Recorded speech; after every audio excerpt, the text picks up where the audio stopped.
Ambassador Kim Hana felt the cold metal floor beneath her boots as she stepped off the transport shuttle.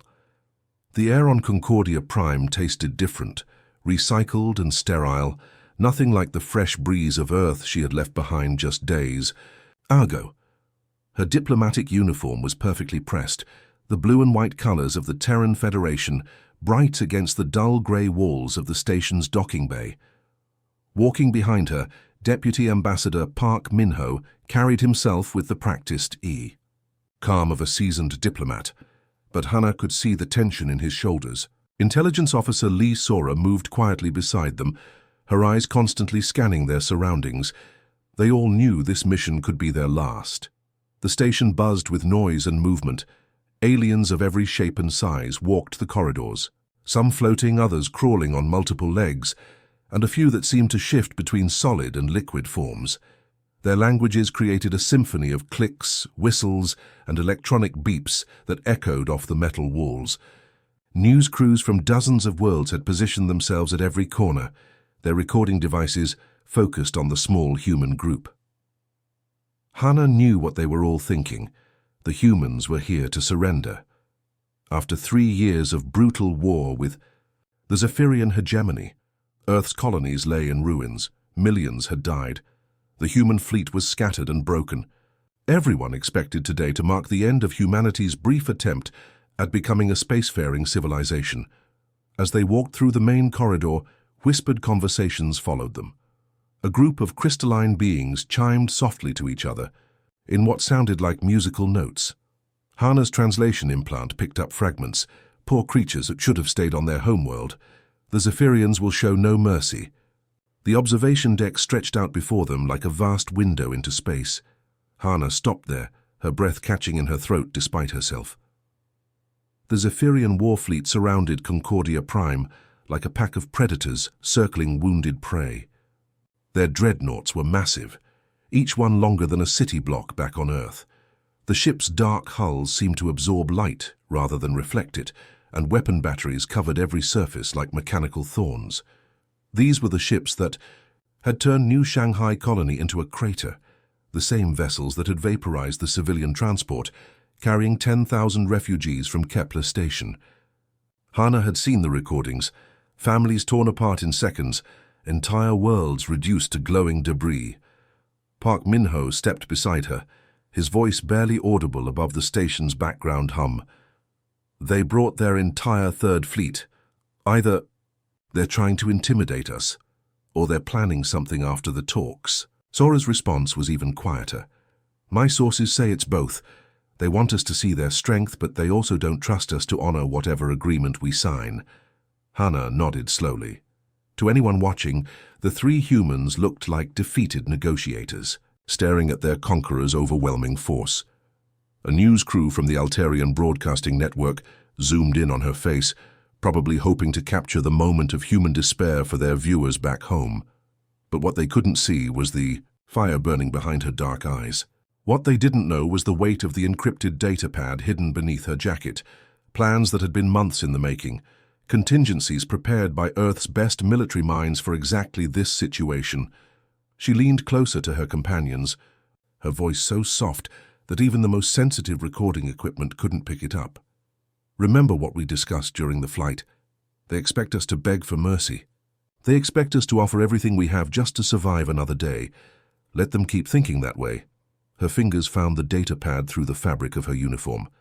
The device felt warm against her touch, as if it contained actual fire, rather than encrypted information. She had memorized every detail of what it contained. Operation Prometheus, named after the ancient human myth of stealing fire from the gods.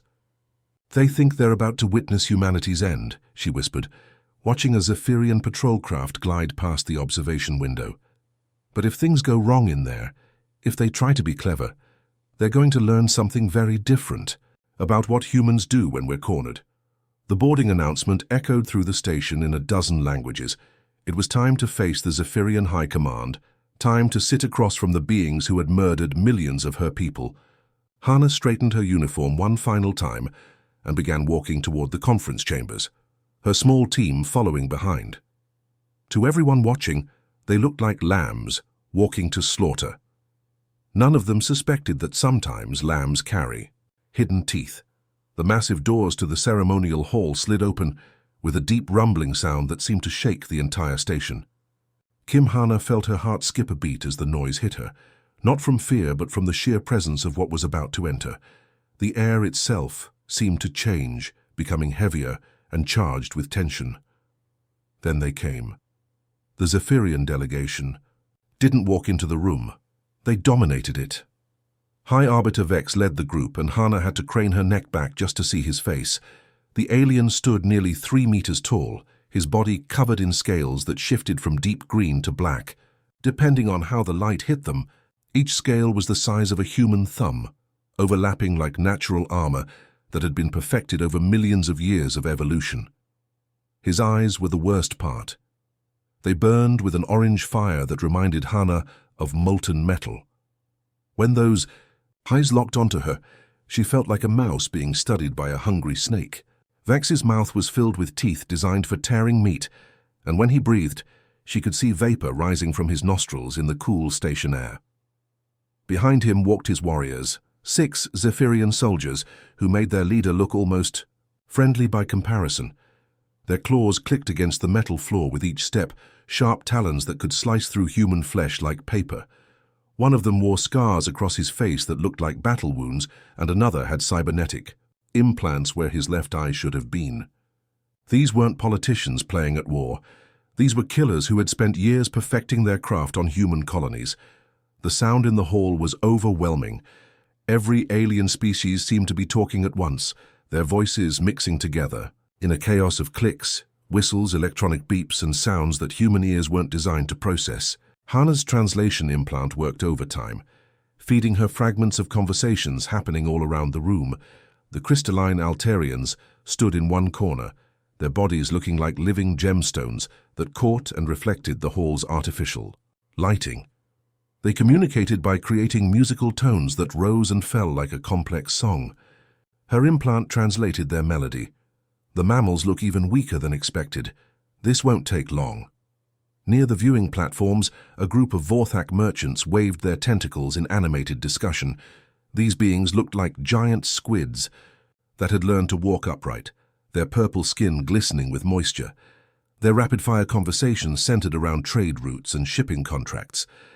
They were already planning how to divvy up human space once the surrender was complete. Military attaché Choi Hyun stood perfectly motionless beside her, his face showing no emotion despite the intimidating display around them. But Hana knew him well enough to notice the tiny signs, the slight tension in his jaw, the way his hand rested casually near his sidearm, the almost imperceptible shift in his stance that put him between her and the Zephyrian warriors. High Arbiter. Vex stopped directly in front of their small group, his massive form casting a shadow over all 3 humans. When he spoke, his voice was like gravel being crushed in a metal grinder. The words came out in his native language first, a series of hisses and growls that sounded more like an angry animal than intelligent speech. Then his translator kicked in, rendering his words in perfect, emotionless standard. "Soft mammals," he said, and somehow the mechanical voice made the insult even worse than if he had said it himself. "You have traveled far to surrender. We appreciate your efficiency in recognizing the inevitable." Around the hall, other delegates chuckled or made their species equivalent of laughter. A few recording devices zoomed in on the human faces, probably hoping to capture the moment of their humiliation for broadcast across the galaxy. But Hana had spent years in diplomatic service, and her face remained perfectly composed. She even managed a small smile, the kind that suggested she was grateful for Vex's words rather than insulted by them. Inside, though, her mind was working like a computer, cataloguing every detail of what she saw. 12 Zephyrian guards positioned around the room's exits, energy weapons that looked like they could vaporize a human with a single shot. Surveillance equipment mounted in the ceiling corners. 3 potential escape routes, though none of them would do much good against opponents who could move twice, as fast as any human. Intelligence Officer Lee Sora stood quietly behind her, but Hana caught the barely visible nod that confirmed their hidden devices were working. Every word, every gesture, every tactical detail was being recorded and transmitted back to Earth through quantum-encrypted channels that even Zephyrian technology couldn't intercept. The other species representatives continued their whispered conversations, already treating the humans like a historical footnote. None of them suspected that they were witnessing the opening moves of something much larger than a simple surrender. Negotiation.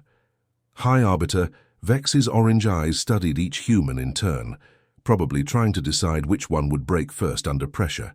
What he didn't realize was that he was looking at 3 people who had volunteered for a mission they knew might be suicide, and who carried with them plans that could change the balance of power in the entire galaxy. The negotiation room felt smaller than it had looked from the outside.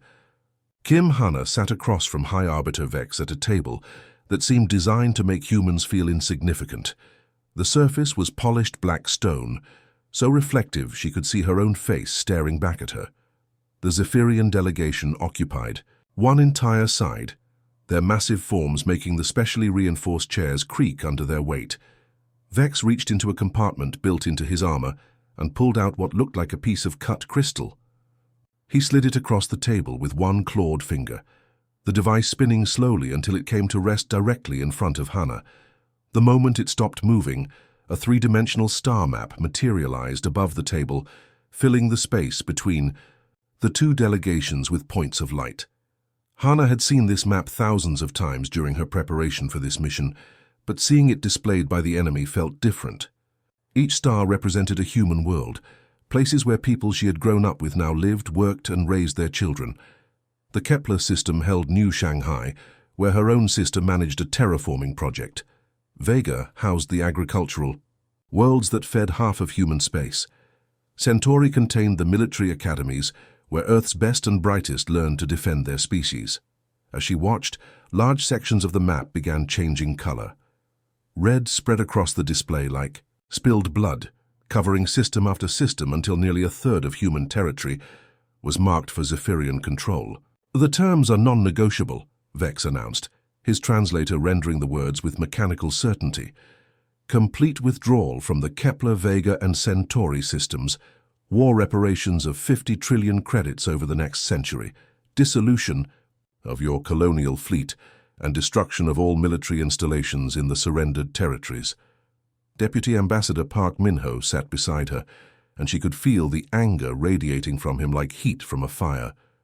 His jaw muscles worked as he ground his teeth together, probably fighting the urge to tell Vex exactly what he thought of those demands. His hands were clenched so tightly on the table that his knuckles had turned white. Hana placed her hand gently on Minho's arm, feeling the tension in his muscles slowly ease under her touch. She had worked with him for 5 years, and they had developed an understanding that went beyond words. Her touch told him to stay calm, to stick to the plan, to let her handle this. She studied the holographic display with what she hoped looked like growing despair. In reality, her neural implant was recording every detail: troop positions, supply routes, defensive installations. All of it was being transmitted through quantum channels back to Earth, where military analysts were probably already working. So on countermeasures. "These terms would cripple our colonies," she said, letting her voice carry just the right amount of defeat. "Millions of civilians live in those systems. They've built their entire lives there. Their children were born on those worlds." Vex's orange eyes flared brighter, and when he smiled, his rows of sharp teeth created a truly terrifying sight. "They should have considered that before your species chose to challenge the hegemony. We offered peaceful coexistence when you first left your homeworld. You chose expansion instead. You chose war." Around the room, representatives from other species watched the exchange with varying degrees of interest. The Altarian observer, a being that looked like a walking crystal sculpture, produced a series of musical tones that Hana's translator interpreted as sympathy. But she could tell it was the kind of sympathy someone might show for an injured animal they were about to put out of its misery. The Vorthak merchants were less subtle. Their tentacles waved in obvious excitement as they discussed the economic opportunities that would open up once humanity was removed from strategic trade routes. One of them was already making calculations on a portable device, probably figuring out how much profit could be made from the situation. "The 50 trillion credits," Hana said, her voice carefully controlled. "Our entire economy doesn't generate that much wealth in a decade. It would take us centuries to pay such a sum." "Then you will work centuries," Vex replied without emotion. "Your species excels at labor. Consider it an opportunity to contribute something useful to galactic civilization." Behind her, Intelligence Officer Lee Sora remained perfectly still, but Hana knew she was recording everything through devices hidden throughout her clothing. What worried Hana was the almost imperceptible tension she could sense from Sora. Something was bothering her, beyond just the harsh terms being offered. The holographic display shifted, showing detailed breakdowns of the demanded reparations. Food shipments, raw materials, manufactured goods, and even human workers to be assigned to Zephyrian projects. It was a plan to turn humanity into a slave species without actually using the word slavery. "And our colonial fleet?" Minho asked, speaking for the first time since the negotiations began. Vex's smile grew wider. "Dismantled under Zephyrian supervision. Your warships will be broken down for scrap metal. Your military personnel will be reassigned to civilian occupations. No human will ever again carry weapons more sophisticated than basic tools." The room fell silent, except for the quiet hum of the station's life support systems. Every alien representative waited to see how the humans would respond to what amounted to the complete destruction of their civilization. Hana looked at the star map again, at all those red sectors that represented everything her species had built among the stars. In her peripheral vision, she noticed Sora make a subtle hand gesture, their prearranged signal that something was very wrong. As the negotiations continued, Sora's hidden instruments had detected something that made her blood run cold. Encrypted.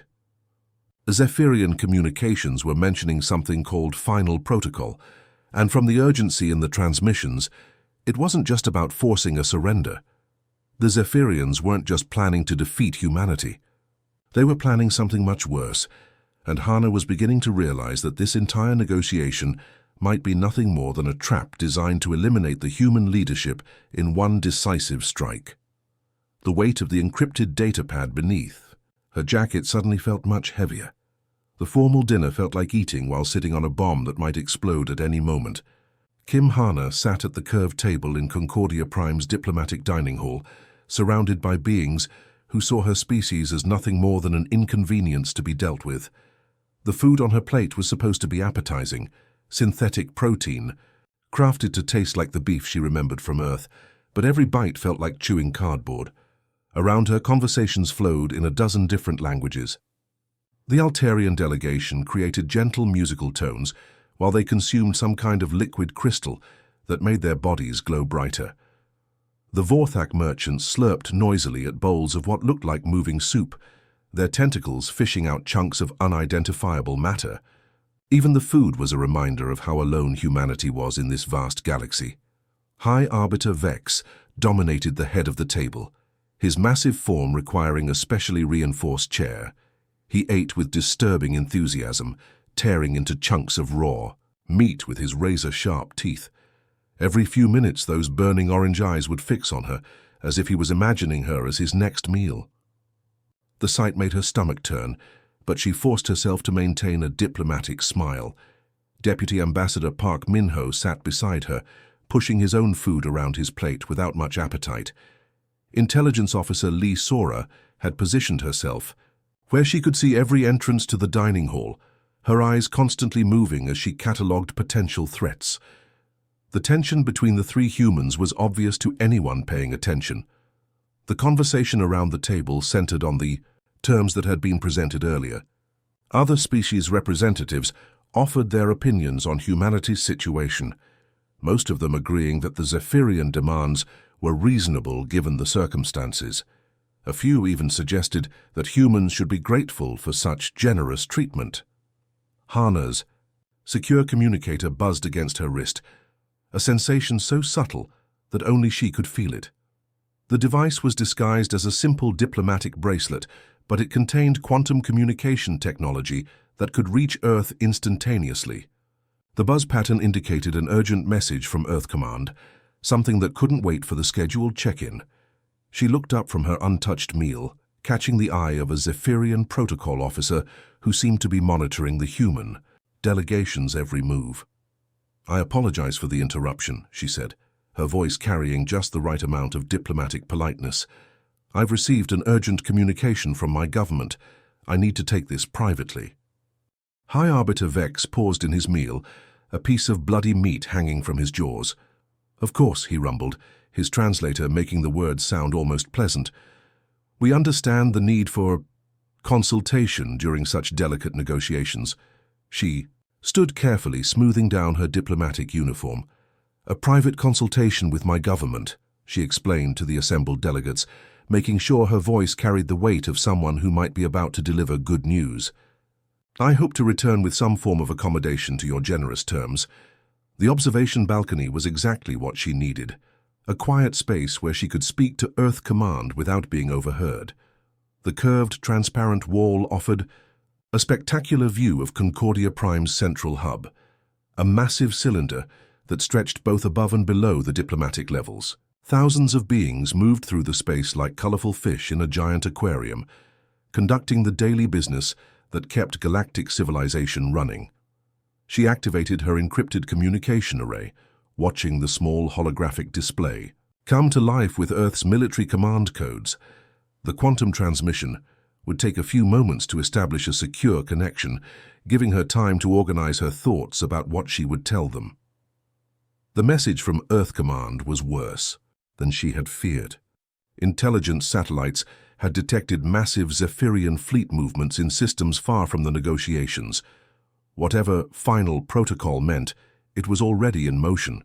She needed to warn her team, needed to activate the contingency plans hidden in her encrypted datapad. As she began composing her response, something made her pause. A reflection in the transparent wall, something that shouldn't have been there. For just a moment, she thought she saw the outline of a figure standing behind her, but when she turned, nothing was there but empty balcony. The Zephyrian assassin had been trained for missions like this since childhood. His optical camouflage suit bent light around his body, making him effectively invisible to most species' vision. He had been following the human ambassador since she left the dining hall, waiting for the perfect moment when she would be alone and vulnerable. The molecular disruptor in his hand was a weapon of surgical precision. Unlike the crude energy weapons used by most species, this device could scramble neural patterns at the quantum level, leaving no trace of its use. To any investigation, the target would appear to have suffered a sudden, catastrophic failure of their biological systems. He raised the weapon, targeting the base of the human's skull, where her neural implant connected to her brainstem. 1 pulse would be enough to scatter her consciousness across multiple dimensions, ensuring that death was both instant and irreversible. The weapon fired with complete silence. Kim Hana collapsed without a sound, her body crumpling to the balcony floor like a puppet with severed strings. The communicator fell from her hands, the connection to Earth Command still active, but transmitting nothing but static. The assassin worked quickly, accessing the balcony's environmental controls through his wrist computer.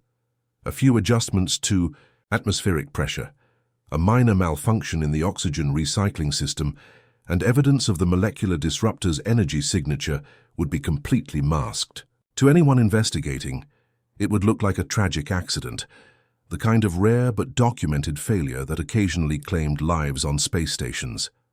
Within seconds, he had vanished back into optical camouflage, leaving behind only what appeared to be a human diplomat who had suffered an unfortunate equipment failure. 20 minutes later, Deputy Ambassador Park Min-ho came looking for her. His calls of her name echoed off the balcony walls, growing more urgent when he found her motionless form. Station security arrived within minutes, their scanners detecting no signs of foul play, no energy weapon residue, no indication of anything other than a system malfunction that had created a brief but fatal atmospheric anomaly. The head of station security, a four-armed being from the Kalari species, shook his multiple heads sadly. "I'm afraid this is a documented phenomenon," he explained to the shaken human delegation.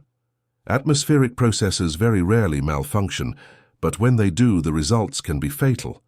Ambassador Kim appears to have been in the wrong place at the wrong time.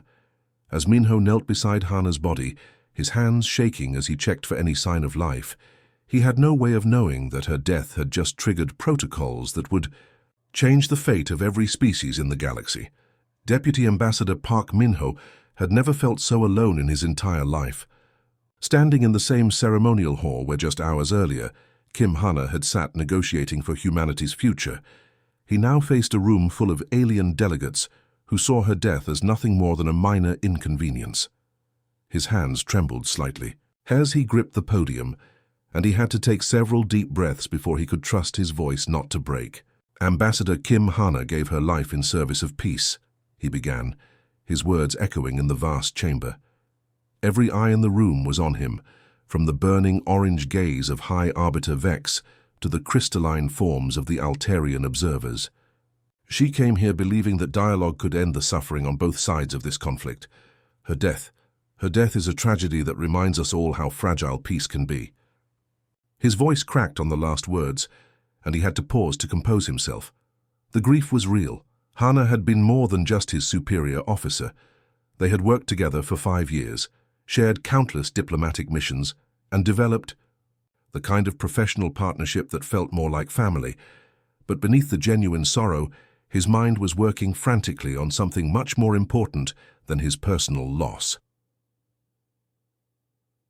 High Arbiter Vex leaned forward in his massive chair, his scaled features arranged in what might have passed for sympathy if you didn't know better. The Zephyrian hegemony extends its condolences for this unfortunate accident, he rumbled, his mechanical translator rendering the words with false sincerity. Ambassador Kim was a dedicated representative of her species. We hope this tragedy will not delay the conclusion of our negotiations. Around the room, other delegates offered their own versions of sympathy. The Altarians created a complex harmony of musical tones that their species used to express grief, their crystalline bodies glowing with softer colors than usual. The sound was actually quite beautiful, but Minho knew it was just another form of political theater. The Vorthak merchants were less subtle in their calculations. Their tentacles waved in animated discussion as they whispered among themselves, probably adjusting their economic projections based on how Hana's death might accelerate humanity's surrender. To them, her life had been nothing more than a variable in their profit equations. We need time, Minho continued, letting his voice carry the weight of a man barely holding himself together. Time to process this tragedy, time to consult with our government about how to proceed. Ambassador Kim was our lead negotiator. Without her expertise and guidance, we're not sure how to move forward with such complex terms. What none of the assembled delegates could see was Intelligence Officer Lee Sora, standing quietly in the back of the room near the security checkpoint. While Minho delivered his emotional speech, she was conducting a very different kind of business. Hidden in her diplomatic pouch was something that had been overlooked during the chaos of Hana's death, a small data crystal that had been sewn into the lining of the ambassador's jacket. The crystal was no bigger than a fingernail, made from materials that would register as nothing more than decorative jewelry to most scanning equipment. But embedded within its molecular structure was something that would change the course of galactic history. Etched into the crystal in letters so small they could only be read by quantum microscopes was a single word: Prometheus. Sora had found it during the formal examination of Hana's personal effects, hidden exactly where their pre-mission briefings had said it would be. As station security focused on the environmental system's malfunction that had supposedly killed the ambassador, Sora had quietly activated protocols that had been years in the planning. The crystal connected to her own communication implant, establishing quantum-encrypted channels that reached across hundreds of light-years instantaneously. The message it transmitted was simple, just 4 words that would trigger the most extensive military operation in human history. The dove has fallen. Across human space, sleeper agents who had lived normal lives for years suddenly received activation codes they had memorized but hoped never to use. Dr. Kim Ji-ho, who ran a medical clinic on the agricultural world of New Series, quietly accessed hidden compartments in his basement and began assembling surveillance equipment that had been disguised as farming tools. Teacher Park Yunji, who had spent 3 years educating human children on the mining station Omega-7, activated quantum transmitters hidden inside what everyone thought were educational computers. On Earth itself, Admiral Yoon Jae-won received the coded message while reviewing routine fleet exercises. Within minutes, she was in the deepest levels of Terran command, activating war protocols that existed in systems so classified that most government officials didn't even know they existed. Officers who had spent years preparing for this moment began moving pieces on a galactic chessboard that their enemies didn't even know existed. Back on Concordia Prime, Minho continued his performance as the grieving diplomat who was in over his head. Perhaps we should consider postponing these negotiations until we can send for a replacement delegation from Earth. Ambassador, Kim had years of experience that we simply cannot replace overnight. High Arbiter. Vex's eyes flared brighter, and Minho could tell the Zephyrian was growing impatient with human delays. Time is not a luxury your species can afford, he said, his translator making the threat sound almost reasonable. Every day of delay costs lives on both sides. Surely your remaining delegation can recognize the wisdom of accepting our generous terms. What Vex didn't know was that every word he spoke was being recorded and transmitted to Earth Command, where military analysts were building psychological profiles that would be used to predict his every move in the hours to come. What none of the aliens in that room understood was that they were no longer negotiating with a defeated species begging for mercy. They were negotiating with humanity's diplomatic face, while humanity's true face was preparing to reveal itself across the galaxy. Ambassador Kim Hana had spent months preparing for the possibility that peace would fail, and her death had just activated contingencies that would show every species in the galaxy what humans were truly capable of when their attempts at diplomacy were answered with assassination. The dove had fallen, but what would rise in its place would be something entirely different.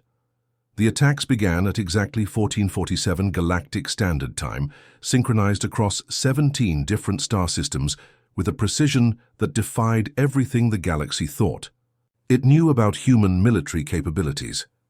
In the Arcturus system, Zephyrian Communication Station Delta 9 was monitoring routine traffic when every screen in the facility suddenly went white.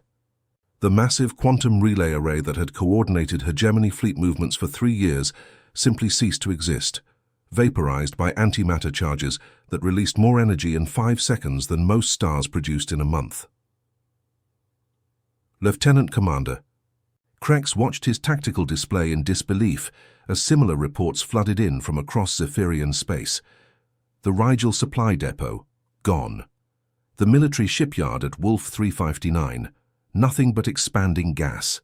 Forward operating bases that had taken years to construct were being erased from existence faster than his computers could process the incoming damage reports. On the bridge of the Zephyrian dreadnought Worldbreaker, Captain Thex stared at sensor readings that made no sense. His ship's advanced detection systems showed empty space, but something was definitely out there. Energy signatures that appeared and vanished like ghosts, gravitational distortions that suggested massive objects moving at impossible speeds. Contact bearing 27 Mark IV, his sensor operator called out, his voice tight with confusion. Energy signature consistent with human destroyer class, but, sir, it's not showing up on visual scanners. Before Thex could respond, space itself seemed to tear open less than a kilometer from his ship. A sleek human vessel materialized from what appeared to be absolutely nothing, its hull reflecting light in ways that hurt to look at directly. Torpedo tubes along its sides were already glowing with the blue fire of charged antimatter warheads. Shields. Harp, return fire, Thex roared, but his weapons officer was already shaking his head. Sir, they're jamming our targeting systems. Our missiles can't lock onto them, it's like they're not really there. The human ship fired 6 torpedoes in rapid succession, each one guided by artificial intelligence systems that had been learning Zephyrian defensive patterns for 3 years. The Worldbreaker's point defense systems managed to intercept 2 of the incoming weapons, but the other 4 struck home with devastating precision. Explosions tore through the dreadnought's armor plating, venting atmosphere and bodies into space. Before Thex could even assess the damage, the human ship had vanished again, disappearing into whatever impossible technology had hidden it in the first place. His mighty warship, one of the most advanced vessels in the Zephyrian fleet, had been crippled by an enemy that fought like something out of a nightmare. Similar scenes played out across Zephyrian space as humanity revealed weapons and tactics that no one had suspected they possessed. Ships that could become completely invisible, not just to visual scanners but to every form of detection the galaxy had developed. Artificial intelligence systems that could predict enemy movements with terrifying accuracy. Energy weapons that seemed to ignore the laws of physics as everyone understood them. Admiral Yoon Jae-won stood on the bridge of the human flagship Defiance, watching tactical displays that showed the systematic destruction of everything the Zephyrians had built during their 3-year campaign of conquest. Her uniform was crisp and perfect, her silver hair pulled back in a regulation style, but her eyes burned with the cold fire of someone who had spent years planning for this exact moment. She activated the quantum communication array that would broadcast her message across every inhabited system in the galaxy. Her voice was calm and controlled, but it carried the weight of absolute authority. "Attention all species of the galactic community," she began, her words traveling faster than light to reach billions of beings across hundreds of worlds. "For 3 years, you have watched the Zephyrian hegemony wage war against humanity. You have seen our colonies burn, our ships destroyed, our people killed. You believed you were witnessing the defeat of an inferior species. Von Concordia Prime." High Arbiter Vex felt his blood turn to ice as the human admiral's words echoed through the diplomatic complex. Around him, delegates from dozens of species watched in stunned silence as tactical displays showed the impossible. Human forces devastating the supposedly superior Zephyrian military. "You were wrong," Admiral Yoon continued, her voice carrying across the galaxy like the judgment of an angry god. "For 3 years, you believed you were fighting humanity's military. What you were actually fighting was humanity's learning exercise. Every battle, every defeat, every colony that burned, we were studying you, learning your tactics, your weaknesses, your technology." The holographic displays around the diplomatic hall showed real-time footage from across Zephyrian space. Massive military installations that had seemed impregnable were being torn apart by weapons that seemed to violate everything the galaxy knew about warfare. Ships that had terrorized human colonies for years were being hunted down by invisible predators that struck without warning and vanished without trace. Vex's claws scraped against the metal of his chair as he gripped it in disbelief. "Impossible," he whispered, his translator barely picking up the words. "They were losing, we were winning. Our intelligence reports showed their fleet strength, their technological limitations. They couldn't possibly have hidden this kind of capability."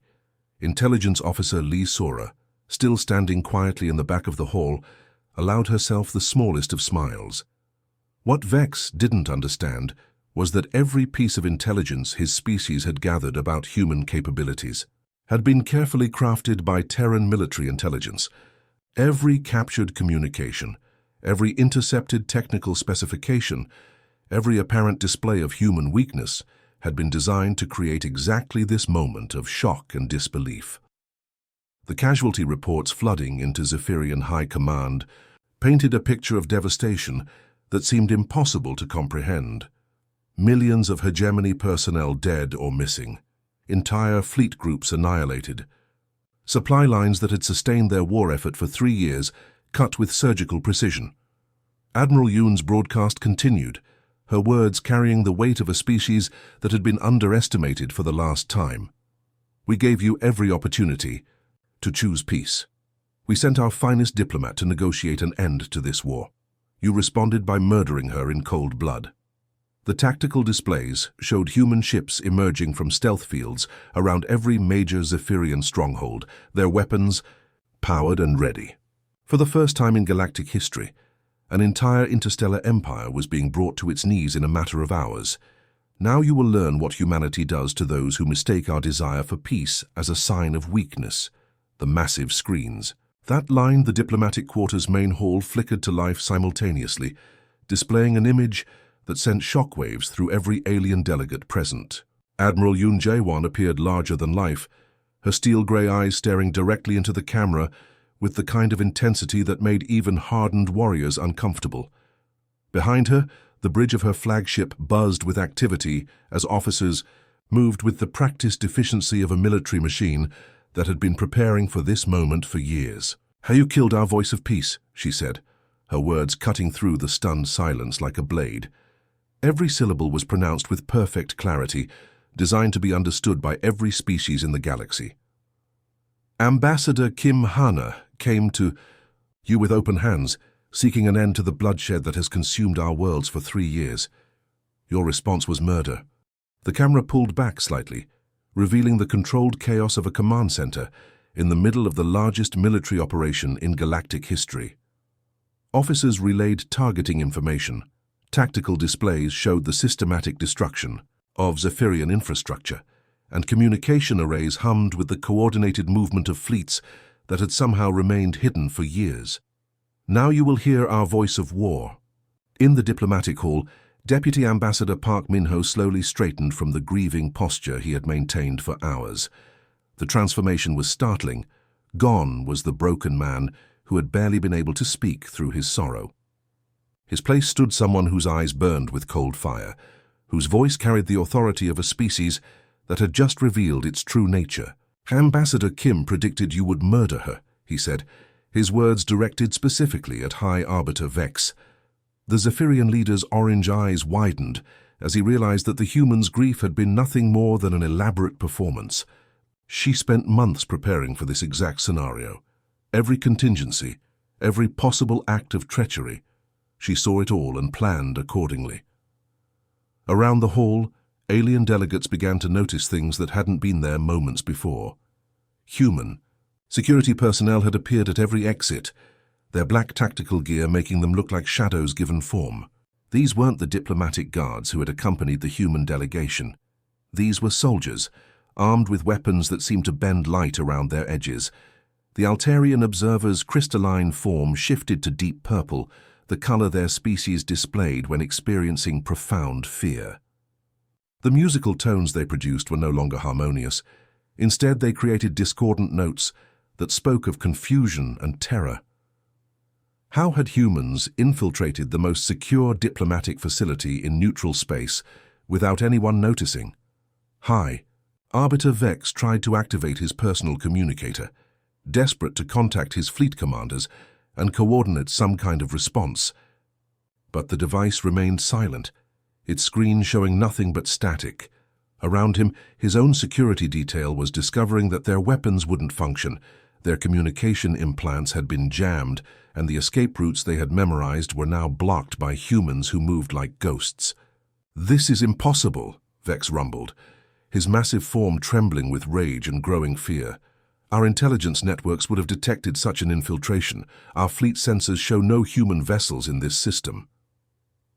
Intelligence Officer Lee Sora stepped forward from her position near the back of the hall, and for the first time since arriving at Concordia Prime, she allowed her true nature to show. Gone was the quiet, unassuming analyst who had seemed to fade into the background. In her place stood someone whose eyes held the cold calculation of a predator who had been studying her prey for years.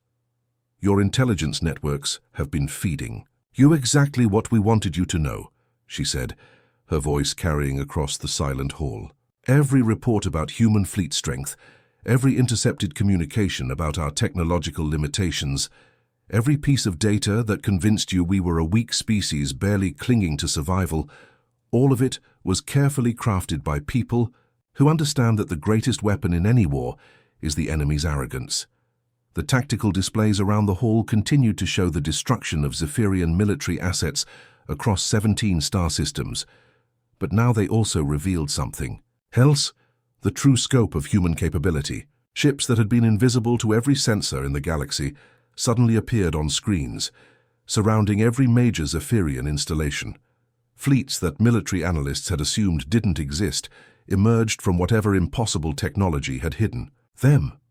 The Vorthak merchants, who had spent the evening calculating profit margins from humanity's expected surrender, now watched their tentacles tremble as they realized the economic implications of what they were witnessing. If humans possessed this level of military technology, if they had been hiding their true strength for years, then every trade agreement, every economic projection, every assumption about galactic power structures would need to be completely reconsidered.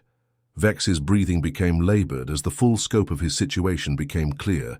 His mighty fleet was trapped, his communication networks compromised, his escape routes blocked. The being who had casually ordered the assassination of a diplomat now found himself at the mercy of the species he had tried to destroy. "We can still negotiate," he stammered, his mechanical translator struggling to render the desperation in his voice. "There must be terms we can discuss. Surely reasonable beings can find some middle ground." Deputy Ambassador Minho's smile was colder than the vacuum of space. "Negotiation ended the moment you chose assassination over diplomacy," he replied. "Ambassador Kim came here with terms that would have allowed your species to retain dignity and autonomy. She offered you peace with honor." He gestured toward the screens, showing the systematic destruction of Zephyrian military power. "You chose to murder her instead. Now you don't get to negotiate. Now we dictate terms and you pray that we're more merciful than you were." The hall fell into complete silence, except for the hum of the station's life support systems and the quiet sobbing of alien delegates who were beginning to understand that they had witnessed the end of the old galactic order and the birth of something entirely new. For the first time in their history, the galaxy's species were learning what happened when you awakened humanity's capacity for war. The same ceremonial hall that had witnessed Zephyrian arrogance just days earlier now felt like a courtroom where judgment was being passed on an entire civilization. High Arbiter Vex stood where Kim Hana had once sat, but the positions of power had completely reversed. The polished black table that had once displayed Zephyrian demands now showed a very different kind of star map, one painted in human blue rather than enemy red. Vex's massive form seemed smaller somehow, his scaled shoulders hunched as if carrying an invisible weight. The burning orange eyes that had once looked at humans with such contempt now darted nervously around the room, taking in details that he had missed before. Human security personnel stood at positions that should have been impossible to reach undetected. Weapons that bent light around their edges were trained on every Zephyrian in the room. The mighty war leader who had terrorized human colonies for 3 years now looked like exactly what he was, a prisoner awaiting judgment. The holographic display above the table showed the Zephyrian home system of Drakmor, but it looked nothing like the heavily fortified stronghold that had served as the foundation of their empire. Human ships surrounded every planet, every space station, every orbital facility. The vessels weren't the crude, inferior designs that Zephyrian intelligence had reported. These were sleek predators that moved through space like living things, their hulls incorporating technology that seemed to ignore the basic laws of physics. Admiral Yoon Jae-won's image dominated the main screen, her presence filling the room even though she was commanding operations from light years away. When she spoke, her voice carried the weight of absolute authority, not the desperate pleading of a defeated species, but the cold certainty of victors who held their enemy's fate in their hands. "Complete withdrawal from all disputed territories," she began, her words falling like hammer blows in the silent hall. "Every Zephyrian military installation, every administrative outpost, every civilian settlement in the Kepler, Vega, and Centauri systems will be evacuated within 30 standard days. Any personnel remaining after that deadline will be considered enemy combatants and dealt with accordingly." The holographic display shifted, showing the vast swathes of space that the Zephyrians would be forced to abandon. These weren't just military positions. They were entire worlds where hegemony citizens had built their lives, established communities, and raised their children. The magnitude of the displacement was staggering, affecting millions of beings who would become refugees in their own empire. "Reparations of 100 trillion credits to human colonies," the Admiral continued without pause. "Payment will begin immediately and continue for the next 50 standard years. The funds will be used to rebuild the worlds you destroyed, to compensate the families of those you murdered, and to ensure that human space never again faces the threat of unprovoked aggression. Around the room, representatives from other species watched in stunned silence. The Altarian observer's crystalline form had shifted to the deepest purple anyone had ever seen, a color that spoke of profound respect, mixed with genuine terror. Their musical communications had been reduced to barely audible whispers, as if they were afraid that speaking too loudly might draw humanity's attention to their own past actions. The Vorthak merchants had stopped their constant calculations entirely. Their tentacles hung limp and motionless as they tried to process the economic implications of what they were witnessing. 100 trillion credits was more wealth than most civilizations generated in centuries. The Zephyrian economy would be crippled for generations, transformed from a galactic superpower into a tributary state serving human interests. Surrender of all personnel involved in Ambassador Kim's assassination, Admiral Yoon continued, and now her voice carried a personal edge that made even the human delegates uncomfortable. Every individual who participated in planning, authorizing, or executing the murder of our diplomatic representative will be handed over to human custody for trial and punishment. This includes military commanders, intelligence operatives, and political leaders who gave the orders. Vex's claws scraped against the metal floor as his hands clenched involuntarily. The list of people involved in the assassination plot included some of the highest-ranking officials in the Zephyrian government, including members of his own inner circle. Surrendering them would be tantamount to dismantling the entire command structure that had led the hegemony for decades. Recognition of Terra as a sovereign galactic power with full territorial rights, the Admiral concluded. Humanity will take its place among the major civilizations with all the privileges and protections that status entails. Any future aggression against human space will be considered an act of war against a recognized galactic power, subject to collective defense. Agreements with our new allies. The room fell silent, except for the hum of the station's life support systems. Every alien delegate understood the implications of that final demand. Humanity wasn't just demanding victory, they were demanding a permanent seat at the table of galactic politics backed by military might that had proven capable of bringing down an interstellar empire in a matter of hours. High Arbiter Vex raised his massive head, his voice barely above a whisper. And if we refuse these terms? Colonel Bay-Minjay stepped forward from his position near the main entrance. The human military commander was smaller than most aliens in the room, but he moved with the confident grace of someone who had spent years perfecting the art of warfare. His smile contained no warmth, no mercy, and no doubt about what would happen if the Zephyrians chose defiance over surrender.